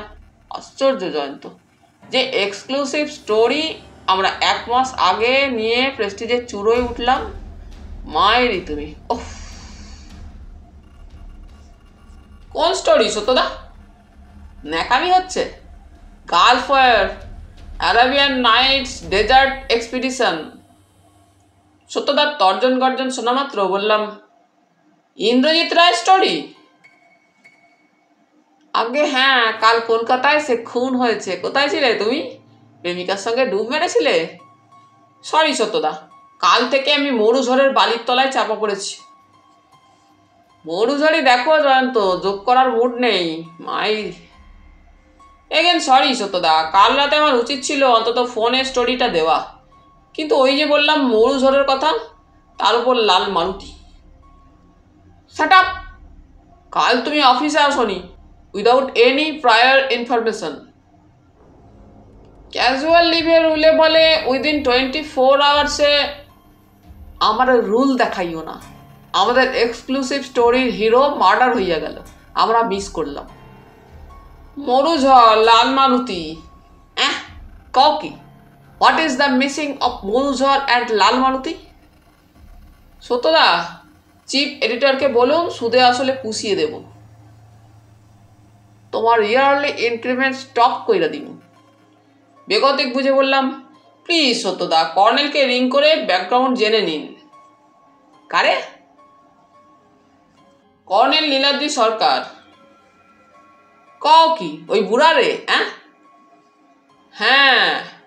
ফোন রেখে দিলাম। বলতে পারতাম লালবাজার থেকে ইন্দ্রজিৎ রায়ের কেস পুলিশই ব্রিফিং করেছে রিপোর্টারদের। সত্যসেবকে এই স্পেশাল রিপোর্টারকেই কি শুধু পুলিশ স্টোরি নিতে হবে? অন্য রিপোর্টাররা কি করছিল? আমার বুঝি অসুখ বিসুখ হতে পারে না?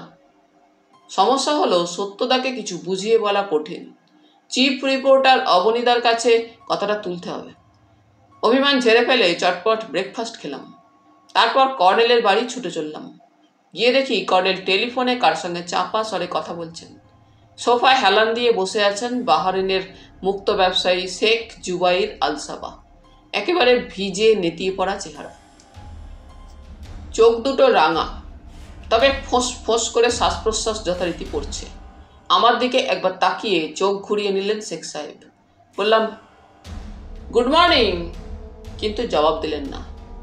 ফোন রেখে কর্নেল আমার দিকে ঘুরলেন, গম্ভীর মুখে বাংলায় বললেন, গত রাতে চোর ঢুকে শেখ সাহেবের পাসপোর্ট ভিসা চুরি করেছে। ওর হ্যান্ডব্যাগে ছিল, তাই রাতে খেয়াল করেননি।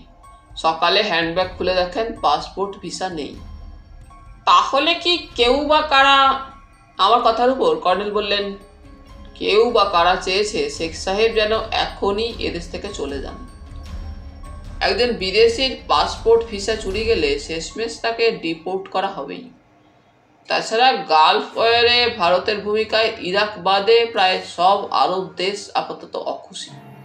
শেখ সাহেবকে পাসপোর্ট পেতে নিশ্চয়ই প্রচুর ঘুষ দিতে হয়েছিল। ভিসা দিতে ভারতের অবশ্য আপত্তি করার কথা নয়। কর্নেল শেখ সাহেবকে একটা ভাঁজ করা কাগজ দিয়ে ইংরেজিতে বললেন, এই চিঠি নিয়ে যেভাবেই হোক আজই দিল্লি চলে যান, তারপর আমাকে ট্রাঙ্ক কলে জানাবেন, আশা করি অসুবিধা হবে না। শেখ জুবাইর আল সাবাহ বিড়বিড় করে মাতৃভাষায় কি বলতে বলতে বেরিয়ে গেলেন। শেখ সাহেবের চলে যাওয়ার ঘন্টা 2 পরে কর্নেল আমাকে নিয়ে বেরিয়েছিলেন। তার নির্দেশ মতো চৌরঙ্গি এলাকায় একটা বহুতল বাড়ির সামনে পার্কিং জোনে গাড়ি দাঁড় করালাম। তখনও জানতাম না কোথায় এসেছি। লিফটে উঠে 10 তলায় নেমে দেখি করিডোরের বাঁদিকে একটা বোর্ডে লেখা আছে মহাবীর ট্রেডিং এজেন্সি লিমিটেড। অমনি বনানী সেনের কথা মনে পড়ে গেল। কর্নেলকে অনুসরণ করে ভেতরে ঢুকলাম। মোটামুটি প্রশস্ত এবং ছিমছাম সাজানো রিসেপশন রুম। বিজ্ঞাপনের মডেল সুন্দরীদেরই একজন কাউন্টারে বসে আছে এবং টেলিফোনে কার সঙ্গে কথা বলছে। টেলিফোন রেখে সে কর্নেলের দিকে মধুর হেসে তাকালো। বলুন স্যার, কি করতে পারি আপনার জন্য? বাধা বুলি এবং বাজারি এটিকেটে কর্নেল বললেন, মিস্টার প্রসাদের সঙ্গে দেখা করতে চাই। নাম বলুন প্লিজ। কর্নেল নীলাদ্রি সরকার। কি কাজ বলুন প্লিজ। কর্নেল তার নেম কার্ড দিয়ে বললেন, ন্যাচারাল পার্ল সম্পর্কে আমি রিসার্চ করছি, কিছু তথ্য জানতে চাই। রিসেপশনিস্ট যুবতী কার্ড দেখে বললেন, আপনি নেচারিস্ট? হ্যাঁ, নেচার আমার হবি, যা কিছু ন্যাচারাল তাই আমার প্রিয়। যুবতী আবার মধুর হাসল। কিন্তু দুঃখিত স্যার, মিস্টার প্রসাদ এখন কনফারেন্সে ব্যস্ত, আপনাকে বরং ডেটা রিসার্চ সেকশনের ইনচার্জ ডক্টর সুন্দরমের সঙ্গে যোগাযোগ করে দিচ্ছি। অবশ্য জানি না আপনাকে কোনো তথ্য দেওয়া হবে কিনা, আমাদের কোম্পানি বাইরে কাকেও তথ্য দেয় না বলেই জানি। 1 মিনিট বলে সে টেলিফোনে চাপা গলায় কার সঙ্গে কিছু বলল, তারপর কর্নেলের দিকে তাকালো। আপনি ডক্টর সুন্দরমের কাছে যেতে পারেন। বাবুলাল, ये सबको डॉक्टर सुंदरम का कमरा में ले जाओ। আপনি এর সঙ্গে যান। একজন উর্দি পরা বেয়ারা আমাদের নিয়ে গেল। একটা বড় অফিস ঘর, বহু লোক এবং বেশি কাজের জন্য কম্পিউটার সাজানো। তারপর একটা সংকীর্ণ করিডোর, সামনে একটা ঘর, ফলকে লেখা ডেটা রিসার্চ সেকশন। ছোট্ট কেবিনে বিশাল সেক্রেটারিয়েট টেবিল, তার ওধারে শ্যামবর্ণ গুফো এক দক্ষিণী ভদ্রলোক বসে খুটখুট করে বোতাম টিপছিলেন। মুখ তুলে বললেন, বসুন। আমরা বসলাম। কর্নেল পকেট থেকে নেম কার্ড বের করেছিলেন। ডক্টর সুন্দরম দ্রুত বললেন, পেয়ে গেছি। উনি কর্নেলের কার্ডের একটা জেরক্স কপি দেখিয়ে ঠোঁটের কোনায় হাসলেন। বুঝলাম, এই অফিসের যন্ত্রই আসল কর্মী।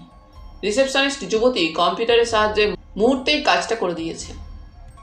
কর্নেল অমায়িক হেসে বললেন, সময় থেকে আপনারা অনেক এগিয়ে আছেন, অভিনন্দন। ধন্যবাদ। বলুন কি করতে হবে। প্রাকৃতিক মুক্তো সম্পর্কে আমি গবেষণা করছি। কেরালা উপকূলে আমি কিছু তথ্য সংগ্রহ করেছিলাম। ইচ্ছা ছিল গালফ অঞ্চলে যাব, কিন্তু যুদ্ধ বেঁধে গেল।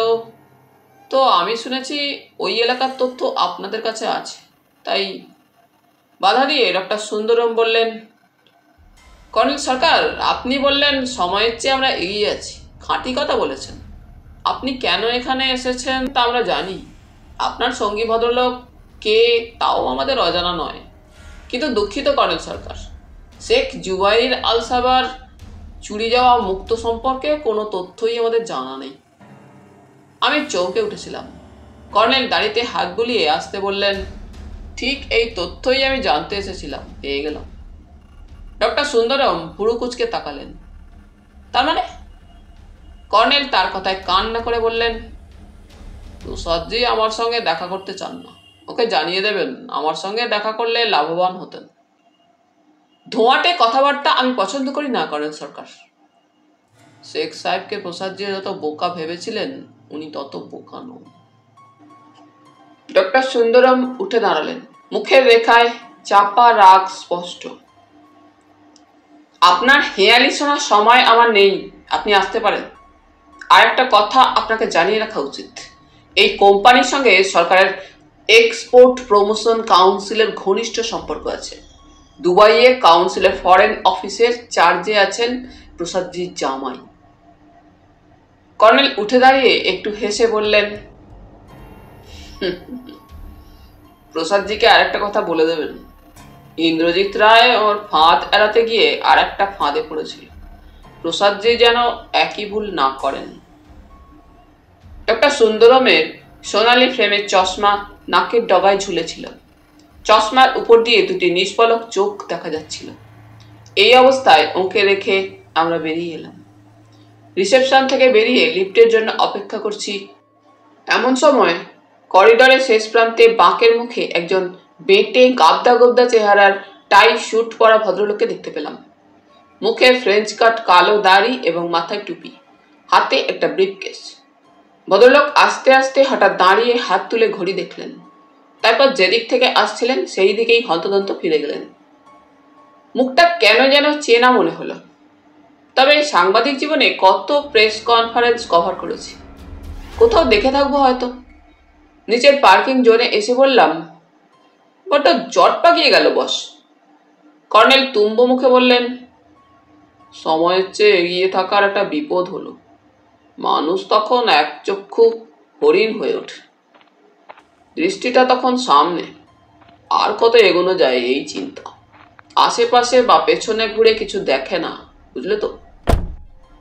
গাড়ি স্টার্ট দিয়ে বললাম, শুধু বুঝলাম মহাবীর ট্রেডিং এজেন্সি এই কেসে জড়িত কিনা জানতে এসেছিলেন। আপনি হঠাৎ এত গম্ভীর কেন? গত রাতে ইস্টার্ন বাইপাসে তোমার সঙ্গে খেলা করা লাল মারুতির শেষ দুটো সংখ্যা 679776। একটুর জন্য একটা অ্যাম্বাসাডারের সঙ্গে ধাক্কা থেকে বেঁচে গেলাম। এমন হকচকিয়ে গিয়েছিলাম, কর্নেল চোখ কটমটিয়ে তাকালেন। তারপর বললেন, তোমাকে বরাবর বলছি জয়ন্ত, দক্ষ সাংবাদিক হওয়ার জন্য দরকার তীক্ষ্ণ পর্যবেক্ষণ। লাল মারুতিটা ওই বাড়ির পার্কিং জোনে পার্ক করা ছিল। তাছাড়া তুমি লক্ষ্য করনি পার্কিং জোনের একটা করে অংশ এক একটা কোম্পানির জন্য অ্যালার্ট করা। ফলকে কোম্পানির নাম লেখা আছে। বাইরের লোকজনের জন্য জেনারেল জোন, যেখানে তুমি গাড়ি পার্ক করেছিলে। সেই মারুতির শেষ দুটো সংখ্যা 67 হতেও পারে। আপনি কিভাবে নিশ্চিত হচ্ছেন? অঙ্ক ডার্লিং, অঙ্ক। মহাবীর ট্রেডিং এজেন্সি তোমার বায়োডাটা কম্পিউটারিস্ট করে রেখেছে। ডক্টর সুন্দরমের কাছে তার আভাস পেয়েছো? ফোঁস করে শ্বাস ছেড়ে বললাম, রহস্য ঘনীভূত তাহলে। কর্নেল চুরুট জেলে ধোঁয়ার ভেতর বললেন,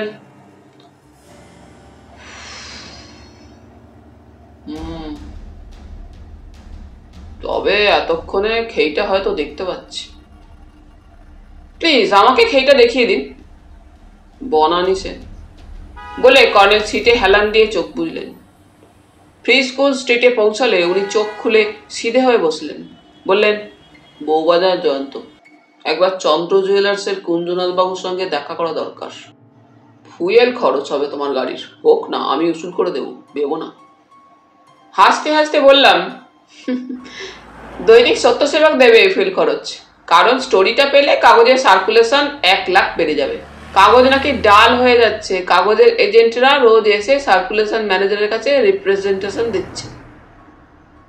চন্দ্র জুয়েলার্সের বিশাল দোকান, অফিস দোতলায়। কুঞ্জনাথ আমাদের দেখে খুশিতে প্রায় নেচে উঠলেন। বললেন, একটু আগেই রিং করেছিলাম স্যার, আপনার লোক বলল আপনি বেরিয়েছেন। মেঘ না চাইতে জল পেয়ে গেলাম। কর্নেল বসে বললেন, কোনো নতুন খবর আছে? কুঞ্জনাথ উত্তেজিত ভাবে বললেন, ডিটেকটিভ ভদ্রলোক চোরডিহা থেকে কিছুক্ষণ আগে ট্রাঙ্ক কল করেছিলেন, টাকা নিয়ে যেতে বললেন, কিন্তু আমাকে একা যেতে হবে। উনি নাকি ফাঁদ পেতে কিডন্যাপারদের ধরবেন, দাদাকেও উদ্ধার করে দেবেন।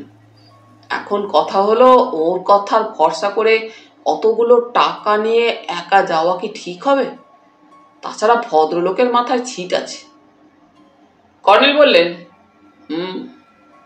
হালদার মশাইয়ের কিছু বাতিক আছে, আমারও কম নেই। তবে মনে রাখবেন, উনি পুলিশের ডিটেকটিভ ইন্সপেক্টর ছিলেন।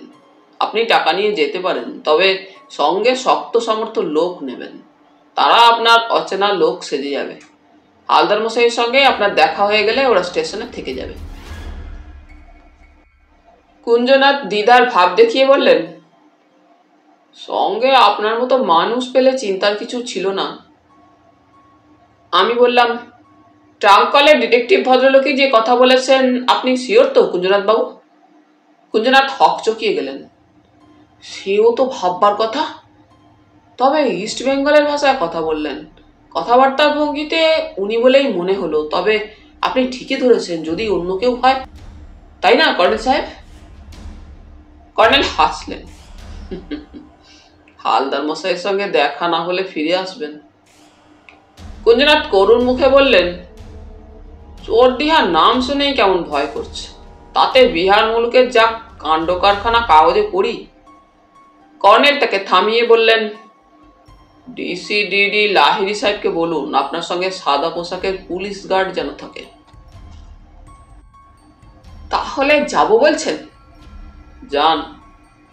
কর্নেল নিভে যাওয়ার চুরুট ধরালেন। তারপর বললেন, যে জন্য এলাম বলি, আপনি ম্যাজিক দেখতে ভালোবাসেন? কুঞ্জনাথ ফ্যাল ফ্যাল করে তাকিয়ে রইলেন। বিশেষ করে বিশ্ববিখ্যাত জুনিয়র পিসি সরকারের ম্যাজিক।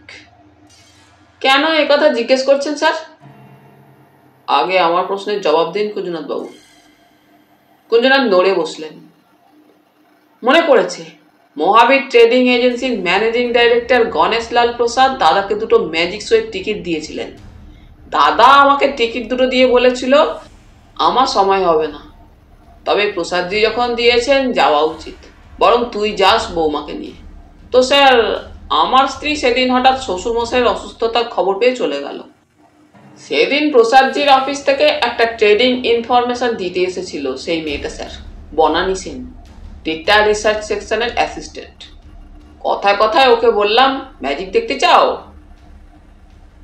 টিকিট দুটো ওকে দিয়েছিলেন তাহলে? হ্যাঁ স্যার। আপনি কি দাদাকে বলেছিলেন আপনার যাওয়া হচ্ছে না? না তো। আপনি নিজের ইচ্ছা দিয়েছিলেন? হ্যাঁ স্যার, মেয়েটা আমাদের অনেক সিক্রেট ইনফরমেশন দেয়, ওকে আমরা খুশি রাখার চেষ্টা করি সবসময়। কর্নেল উঠে দাঁড়িয়ে বললেন, চলি কুঞ্জনাথ বাবু, আপনি ডিসিডিডির সঙ্গে এখনই যোগাযোগ করে টাকা নিয়ে চোরডিহা চলে যান। দাদাকে উদ্ধার করা আপনার কর্তব্য। রাস্তায় নেমে বললাম, ব্যাপারটা কি? কর্নেল গাড়িতে ঢুকে বললেন, রহস্যের খেইটা সত্যি পাওয়া গেল, কাজেই ঠিক পথে এগোচ্ছি। ফিরে আসার পথে ডক্টর সুন্দরমকে বলা কর্নেলের কথাগুলো মনের পর্দায় ভেসে উঠেছিল। 1. প্রসাদজি কর্নেলের সঙ্গে দেখা করলে লাভবান হতেন। 2. প্রসাদজি শেখ সাহেবকে যত বোকা ভেবেছিলেন উনি তত বোকা নন। 3. প্রসাদজির ফাঁদ এড়াতে গিয়ে ইন্দ্রজিৎ অন্য ফাঁদে পড়েছিল। এই 3টি কথার উপর ভিত্তি করে নিজেই রহস্যের খেই খোঁজার চেষ্টা করছিলাম। মোটামুটি ভাবে আঁচ করলাম। শেখ সাহেব প্রথমে মুক্ত চুরির ব্যাপারে প্রসাদজির সঙ্গেই যোগাযোগ করেছিলেন, কিন্তু শেষাবধি তাকে যে কোনো কারণে হোক বিশ্বাস করতে না পেরে হরনাথের কাছে যান। হরনাথ এদেশে তার মুক্তর বড় খদ্দের, কাজেই হরনাথকেই বেছে নেওয়া তার পক্ষে স্বাভাবিক। ওদিকে প্রসাদজি মুক্তর লোভে ইন্দ্রজিৎকে ফাঁদে ফেলতে চেয়েছিলেন, কিন্তু ফাঁদটা কি? মহাজাতি সদনে ম্যাজিক শোয়ের দুটো টিকিট। প্রসাদজি কি ইন্দ্রজিৎকে কিডন্যাপের চক্রান্ত করেছিলেন মহাজাতি সদনের কাছে? মুক্ত আদায় করার জন্য পীড়ন করতেন? তাহলে টিকিট দুটো সরাসরি ইন্দ্রজিতের প্রেমিকা বনানীকে দিলেন না কেন? কুঞ্জনাথের কথায় জানা গেল টিকিট দুটো তিনি বনানীকে দিয়েছিলেন। কেন? এর একটাই জবাব হতে পারে। মুক্ত ইন্দ্রজিতের কাছ থেকে হাতাতে প্রথমে হরনাথ এবং প্রসাদজি গোপনে একটা বোঝাপড়া এসেছিলেন। ইন্দ্রজিৎ ম্যাজিক শোয়ের ফাঁদ এড়াতে গিয়ে দৈবাত আমাকে পেয়ে গিয়েছিল। পরের ফাঁদটা হরনাথের। সেই ফাঁদ প্রসাদজির অজ্ঞাতসারে আগেই পেতে রেখেছিলেন হরনাথ। পরমেশের বাগানে আমার কুড়িয়ে পাওয়া চিঠিটা থেকে এটা বোঝা যায়। হরনাথ প্রসাদজিকে ফাঁকি দিয়ে একা মুক্ত হাতানোর চক্রান্ত করেন। এরপর প্রসাদজি খাপ্পা হয়ে হরনাথকে কিডন্যাপ করেছেন।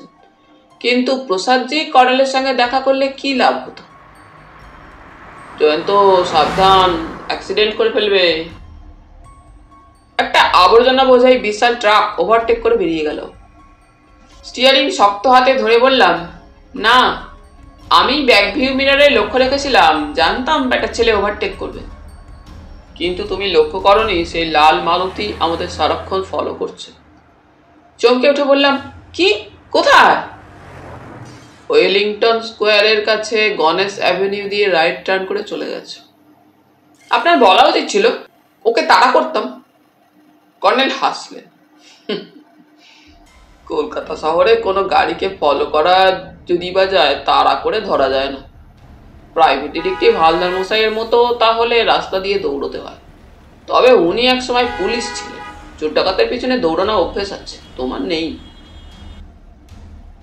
প্রথমে কোথায় দেখেছিলেন লালটু হারামজাদাকে?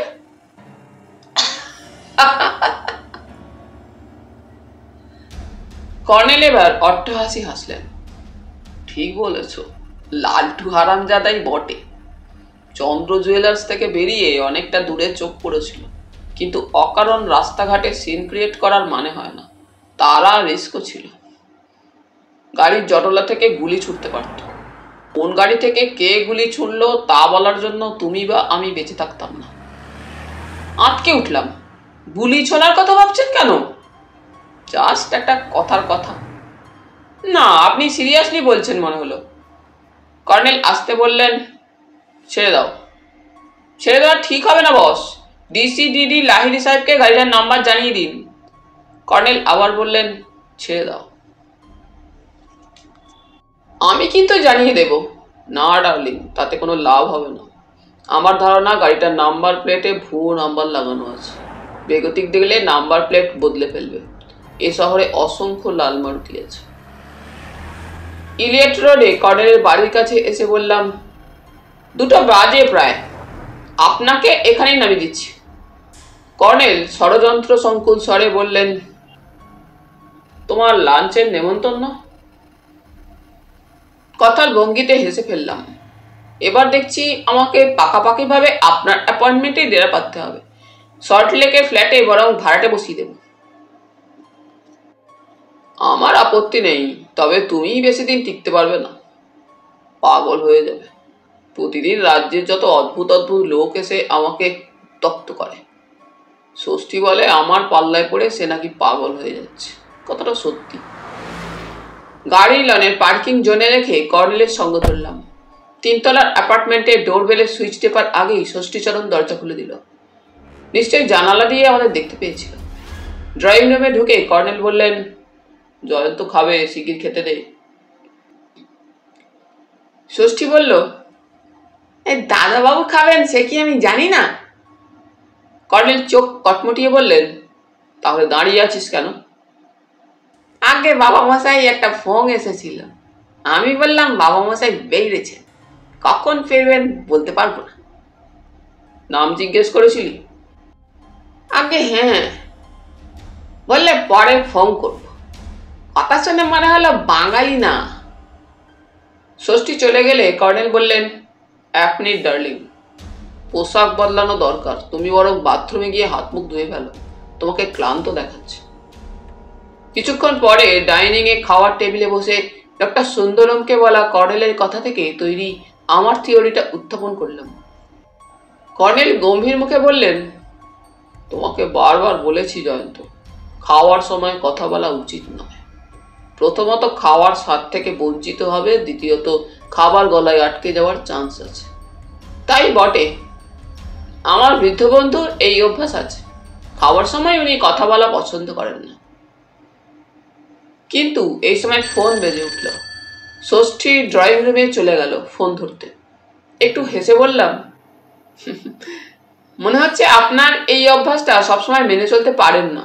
ধরুন ফোনটা যদি ডিসিডিডি লাহিড়ী সাহেবের হয়, কিংবা হালদার মশাইয়ের ট্রাঙ্ক কল।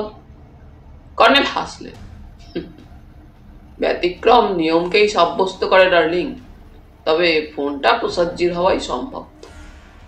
ষষ্ঠী এসে বলল, সেই ভদ্রলোক বাবু মশাই, বললাম উনি এখন খাচ্ছেন। শুনে বললেন 15-20 মিনিটের মধ্যেই যাচ্ছি, সাহেব যেন থাকেন। কর্নেল চুপচাপ খাওয়া শেষ করলেন। আমি মনে মনে উত্তেজনা অনুভব করছিলাম। সত্যি যদি মহাবীর ট্রেডিং এজেন্সির ম্যানেজিং ডাইরেক্টর গণেশলাল প্রসাদ কর্নেলের সঙ্গে দেখা করতে আসেন, আমার থিওরি বাজিয়ে নেওয়ার চান্স ছাড়ব না। ড্রয়িং রুমে ঢুকে ইজি চেয়ারে হেলান দিয়ে বসলেন কর্নেল। চুরুট জেলে বললেন, তোমার থিওরিটা মন্দ না, তবে একখানে একটু ফাঁক থেকে গেছে। কোথায় বলেন তো? ম্যাজিক শোয়ের টিকিট হরনাথ তার ভাই কুঞ্জনাথকে দিয়েছিলেন। কুঞ্জনাথ দেন বনানীকে। নেহাত একটা আকস্মিক যোগাযোগ এসে যাচ্ছে তোমার থিওরিতে। ধরুন প্রসাদজি বা হরনাথ বনানীকে টিকিট দেওয়ার পর ইন্দ্রজিৎ কিডন্যাপ হলে দুজনে জড়িয়ে পড়তেন। বনানী পুলিশকে বলতো কে তাকে টিকিট দিয়েছিল। কর্নেল একরাশ ধোঁয়ার ভেতর বললেন, একই ব্যাপার। তোমার থিওরি অনুসারে বনানী কুঞ্জনাথের নাম বলতো। পুলিশের জেরার চোটে কুঞ্জনাথ বলতে বাধ্য হতেন কে তাকে টিকিট দিয়েছিল। হাল ছেড়ে দিয়ে বললাম, না, কিছু বোঝা যাচ্ছে না। এদিকে আপনি বলছেন রহস্যের খেই পেয়ে গেছেন, ঠিক পথেই এগোচ্ছেন।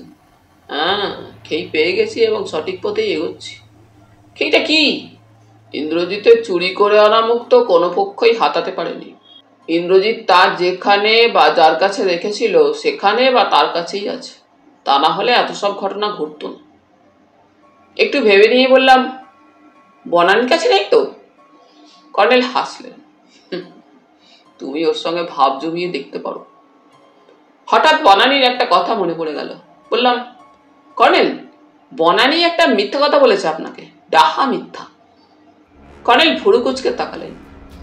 মিথ্যাটা কি? বললাম, বনানী বলছিল জুয়েলার হরনাথ চন্দ্রকে সে চেনে না, অথচ কুঞ্জনাথের কাছে জানা গেল সে গোপনে ট্রেড সিক্রেট পাচার করতে নিয়মিত চন্দ্র জুয়েলার্সে যেত। কুঞ্জনাথ তাকে ম্যাজিক শোয়ের টিকিট দিয়েছিলেন।